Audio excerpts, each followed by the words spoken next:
নমস্কাৰ, মই Bandana candle healer angel number healer লগতে এগৰাকী টিঅ' ৰিডাৰ।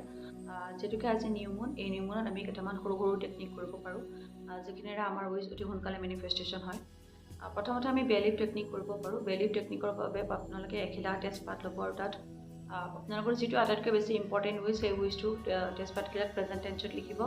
আপোনালোকৰ নাম লিখিব, ডেট অফ বাৰ্থ লিখিব, লৈ পেলাই ধুনীয়াকৈ অকণমান সময় লৈ পেলাই তেজপাতটো দুইখন হাতে ধৰিব আৰু মনতে ভাবিব যে আপোনালোকৰ যিটো উইচ আছে সেইটো সম্পূৰ্ণ হৈ গৈছে। ভাবি পেলাই তেজপাতটো আপোনালোকে থৈ দিব পাৰে, নাইবা আপোনালোকে জ্বলাই ইউনিভাৰ্চত উৰাই দিব পাৰে।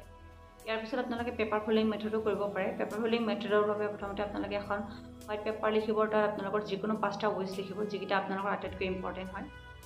লিখাৰ পিছত 3বাৰ আপোনালোকৰ ফালে পেপাৰখন ফোল্ড কৰিব। ইয়াৰ পিছত ধুনীয়াকৈ অলপ সময়লৈ প্ৰতিটো উইচ 1 মিনিটকৈ ভাবিব, যিটো উইচ আপোনালোকৰ ফুলফিলমেণ্ট হৈ গৈছে বুলি প্ৰেজেণ্ট টেন্সত ভাবিব। ইয়াৰ পিছত আপোনালোকে কাগজখন জ্বলাই দিব পাৰে, নাইবা থৈ দিব পাৰে। উইচকেইটা ফুলফিলমেণ্ট হোৱাৰ পিছত আপোনালোকে জ্বলাই ইউনিভাৰ্চত উৰাই দিব পাৰে। লগতে সেইদিনাখন আপোনালোকে ঘৰৰ পূৰ্বপুৰুষসকলক স্মৰণ কৰি ঘৰৰ দক্ষিণ দিশত এগছ চাকি জ্বলাব পাৰে আৰু তেওঁলোকক প্ৰাৰ্থনা কৰিব পাৰে যে তেওঁলোকে য'তে আছে তাতে সুখত থাকে আৰু তাৰ পৰা যাতে আপোনালোকক আশীৰ্বাদ কৰি থাকে।